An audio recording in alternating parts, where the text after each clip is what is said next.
Good evening and welcome to our second event in our series of Managing the New Normal. And this evening we'll be talking about flexibility and flexible working in particular. We're really pleased this evening to be able to introduce Elizabeth Pears to the event. And she is UK news editor at BuzzFeed News, and she'll be talking to us about flexible working. And my colleague Hannah will be asking her some questions. So we'll get started straight away, but welcome Elizabeth, welcome Hannah, and off we go. Thanks for having me. Thanks very much. Good to be and thank here. you so much for joining, Elizabeth. So I just want to kick us off. So as Matt said, you're a news editor, and what I'd love to know initially is what your thoughts are on the kind of big question, but the COVID-19 crisis so far in terms of that and how you've been reporting on public sentiment. Well, from a news perspective, this is for many people, and I don't care what age you are, for many people in journalism, for most people, this is the story of a lifetime. It's unprecedented. It's affected the way that people live. It's affected the environment. It's affected the economy. It's affected families. You know, people have lost loved ones, and I think you can't really underline that enough. Just that for every number, every figure, there's a whole personal story behind that. This has changed the way that people live. And in terms of reporting, well, over the years, we've just seen how technology has changed reporting. And so in many ways, reporters were able to kind of transition quite quickly into, working from home. We've seen newsreaders who do broadcasting from their homes. And people have been able to use Skype, Zoom, all of these tools that we have at our disposal to make connections and interview people. You know, we've had reporters, interview, ask questions in press conferences from the comfort of their own kitchens. And so we've kind of made it work. And one of the things that we really wanted to focus on was people. And so telling the stories of people who've been affected by COVID-19. And, we've done that pretty well without having to, physically be there. Although you can't really, there's no replacement being there, but you can work around it with the aid of technology. That's fantastic. And I feel like the news is such a vital source in this time because, as you said, it reminds us that there is a very human face to this crisis, as well as providing us with very urgent and up-to-the-minute information. So I'm curious, what do you think the dominant narrative has been in the media in relation to working, and particularly maybe flexible working, as so many people have had to move to home working where they can? Yeah, well, very quickly, I think the idea of home working has opened up a conversation between, or has laid bare, I think, some of the inequalities in society, because there are people who can work from home and people who can't work from home. And when you look at the type of jobs and roles, you realize that actually a lot of the jobs where you are able to work from home independently, they tend to be a little bit more higher paid, rather than maybe some of the other like service jobs where you have to kind of be hands-on. That's not the case in every respect, but that's one of the conversations that have been done. The second thing that I think is really interesting, and in many ways I think this is positive in terms of thinking about the future, is that a lot of the time companies have always felt that you have to be present. There is this kind of idea of, your boss wanting to have access to you, to be able to see what you're doing, to be able to go over to your computer and check on how you're working. And people have found that actually working from home can be very productive. And, there are people who have disabilities, people who have, mental health challenges, people who have geographical challenges, because, let's face it, for example, if you live in London, a lot of people can't afford to buy a home in London and they live further out in Reading or Leeds or Birmingham. And instead, they're finding that those barriers have now gone. You can work from a home that is modified to your physical needs. You can work from a home that, might be out in the countryside with the aid of technology. So I think that things that people thought we couldn't do, we can now do. And, I think the big story this week has really been Twitter, which has said, hey, our workforce has been absolutely productive working from home. From now on, we're going to let people work from home if they think that's the right thing for them. Obviously, yes, come into the office, have FaceTime with your colleagues when social distancing has been eased. But it's just, it's created a lot of opportunities. And I would love at the end of this to be able to see people have a bit more quality of life, and for people, I think, especially people with disabilities, to be able to get roles, to work in companies, to be able to be promoted, and to have the option of working from home, where perhaps public transport might not always be suited to their needs. If you can work from home, then those barriers aren't there. So it's going to create, I think, lots of opportunities, but that's a little bit in the future. I think that's amazing. I absolutely hope that we see a future of more accessible workplaces. Do you think we'll see, because as you mentioned, so Twitter has been a particularly high profile case. Do you think we'll see other major organizations making this shift or kind of creating this space in the future? Yeah, I think that sometimes the tech companies are going to be or the bigger companies are going to be the market leaders. So, once they've started, other companies might look at it as well. But, I guess they're not the first. I mean, just from the top of my head, I know of friends who work in the gaming industry, for example. And when, the economy wasn't doing so well, they realized, we've got this really expensive office in London. We can't afford to pay the rent, but actually we're an e-company, we're an internet company. We don't have to have people physically in the office. And so they were able to give up their very expensive office space and keep jobs. And I think in the grand scheme of things, apart from the property developers, if you can keep people in employment, a lot of people win. And so I think that people are going to look at the benefits of this.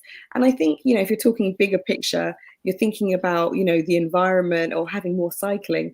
If people can work at home, you can actually you can improve quality of life, I think, by taking the pressure off the roads and stuff like that, and the traffic. Maybe you can take your kids to school, and come home and still be able to do, a good shift. So I think flexible working there is no going back. Pandora's box is open, yeah, for sure.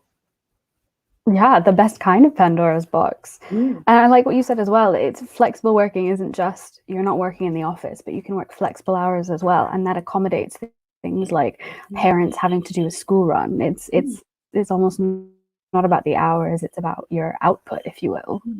Yeah. So I was just going to say, just because carry on. Over the years, sometimes HR, people who really love that kind of testing people's personality and bringing your whole self to work, that kind of thing. There are some people who are way more productive in the evening and people who are way more productive in the morning, and actually having different hours or staggered hours can actually get the best out of people. And I think that's really important. And particularly for my industry, journalism, it's not 9 to 5. And so instead of having journalists, clock in at 9 a.m., clock out at 5 p.m., which we never do, we probably work until the story. But you can actually modify that, and you can have a lot more of a staggered workplace. And it's just the way that the future is going. I think there's no stopping it. Amazing. And so kind of circling back to what you were saying about journalism and the dominant narratives, do you think there have been stories that are less represented in relation to flexible working, or any issues that have been, or voices that have been less widely acknowledged? Yeah, I think as ever, and journalists, we try to speak truth to power. And I think that, one of the things is you've seen people who almost have no choice, about going to work and having to work. So people like, carers, for example, they have been getting some media coverage, but there are a lot of people, delivery drivers, Uber drivers, people who work in the gig economy. And I think people who work in the gig economy who don't have, a lot of the rights that people have in, full-time staff contracts, I don't think their voices are being heard. And, they're citizens, they're raising families, they're supporting people. And it would be good for them who do such a valuable job. People love their Uber driver, they love Deliveroo. And it's just interesting to see how the things that you need when you get down to crunch time are not necessarily rewarded proportionally. So I think that the media has focused on a lot of the important issues, carers, care homes, the NHS workers, they are wondrous people. But there are a lot of other people out there who are doing small but important jobs. So, for example, in my personal life, since this all started, I've reconnected with the milkman. He brings milk, yogurt, bread, eggs. And it's really nice. It's like really lovely to have that kind of relationship with small business owners, and local produce and all that kind of thing. So that's been quite nice. For sure. I notice I've spent so much more time at home and discovered local organizations and workers that I'm supporting a lot more than I did when I was commuting in and out of central London and spending that chunk of my day just away from home. And I wonder if do you think we'll maybe see economic benefits in that as well? Like if people spend more time at home, they'll maybe feed into local communities more. I think since we've been, since everybody's been at home, at least for me, a lot of people that I know, like through the networks, community networks, a lot of people have quickly amended their businesses. So for example, there was in my neighborhood, there was a guy who had an events company. He quickly pivoted to a fruit and vegetable company. People really love that. So he delivers in the local area and the surrounding bits and pieces. So there are opportunities. And then you think about it, you think, well, people really like this service. And you see every week he's adding new suppliers, new businesses, and you think this is the beginning of something. Not everybody might want to go back to a big supermarket at the end of this. Perhaps people will want to continue having local produce delivered, and then you just create new opportunities. So I think, you can make no bones about it. A lot of people are going to suffer economically, and perhaps a lot of people are going to have a change of career. But as ever, in times of crisis, opportunities do open up. And I think a lot of people are going to transition into different things. And so you just, it's really interesting. And as a journalist, I just sit back and I kind of look at it as history is rewriting itself. And so I'm a little bit of a sociologist in that way. That's amazing. Well, I love that. I think we can end that there on that gorgeous note. We are living history rewriting itself as we speak. And I hope you have many, many, many more interesting stories to tell. Can't wait to see how it all goes. Amazing. Well, thank you so much for joining us, Elizabeth. It's been gorgeous talking to you.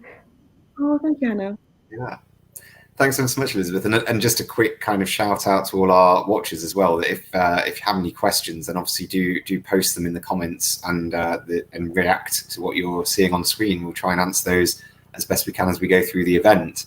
But thanks ever so much, Elizabeth, and hope you'll be able to kind of come back and join us in CMI Women again soon and share your experiences even further. I hope so. I mean, who knows? All right then. Take care. Bye. Bye. Great, and thanks so much, Hannah.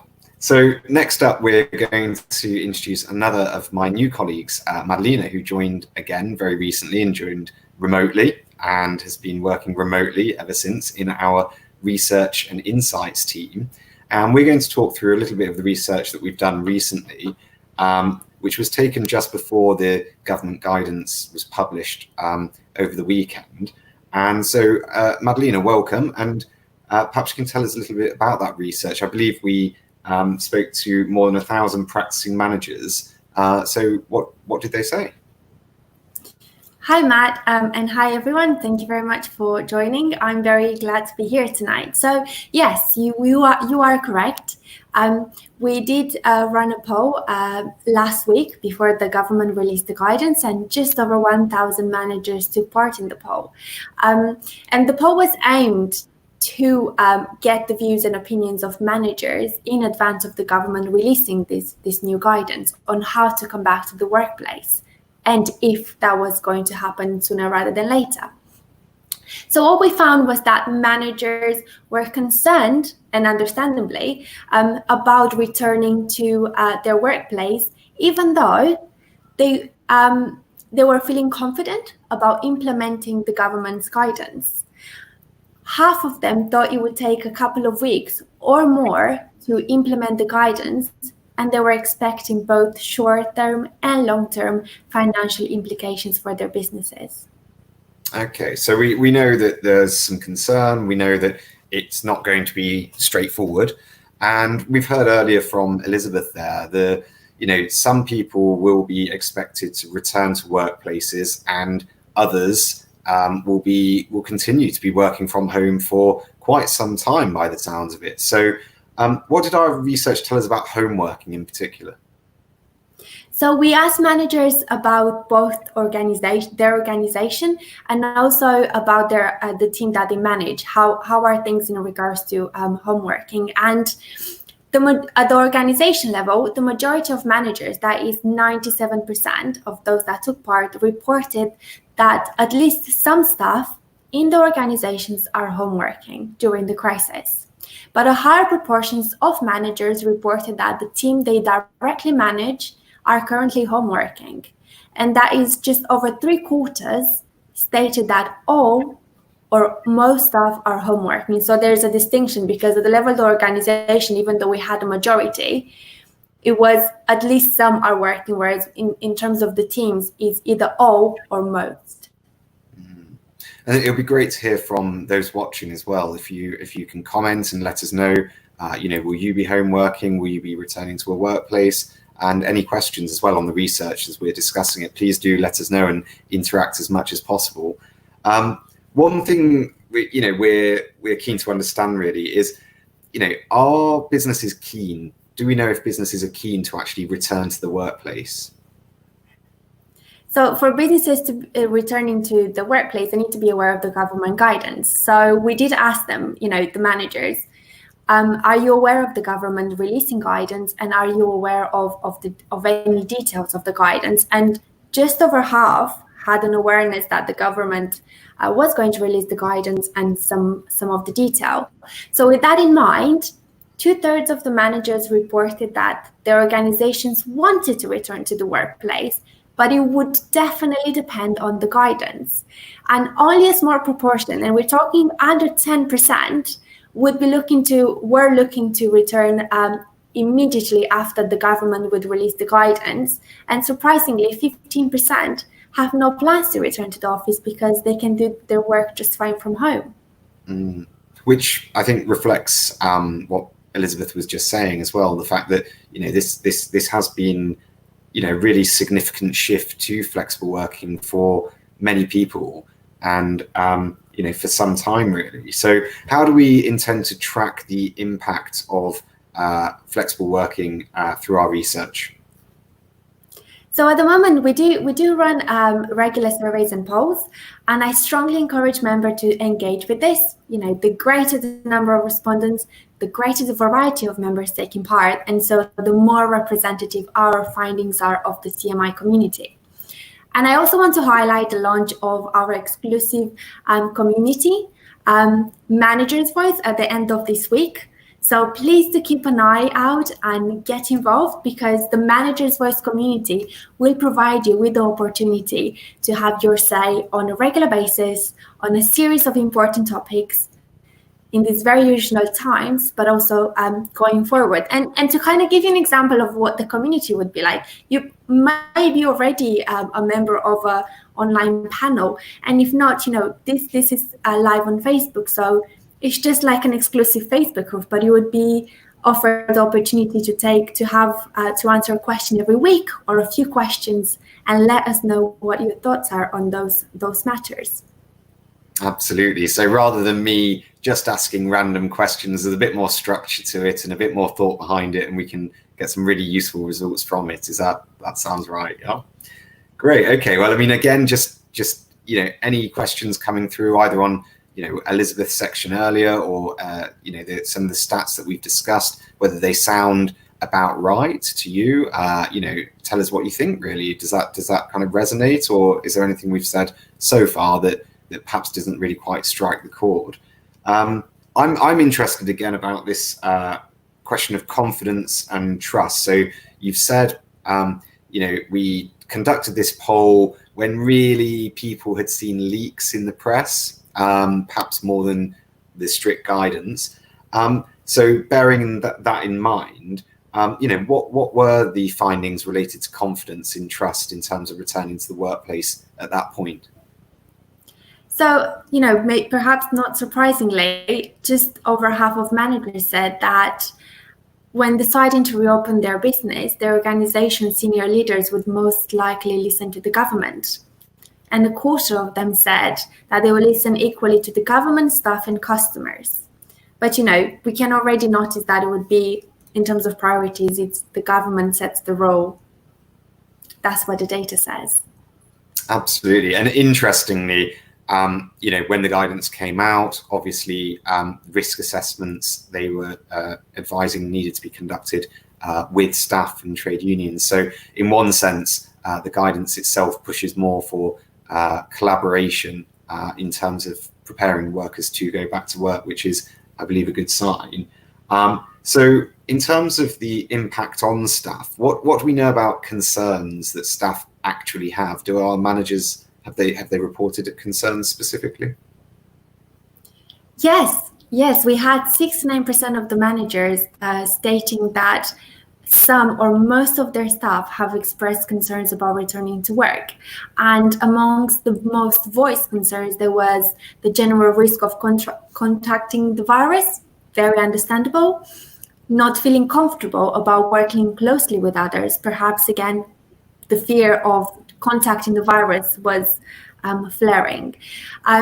Continuing to manage childcare responsibilities, and childcare has been a recurring theme throughout our surveys and polls during this period. So it's a very important matter for our managers and also for their team. And the other one was not wanting to use public transport. Mm-hmm.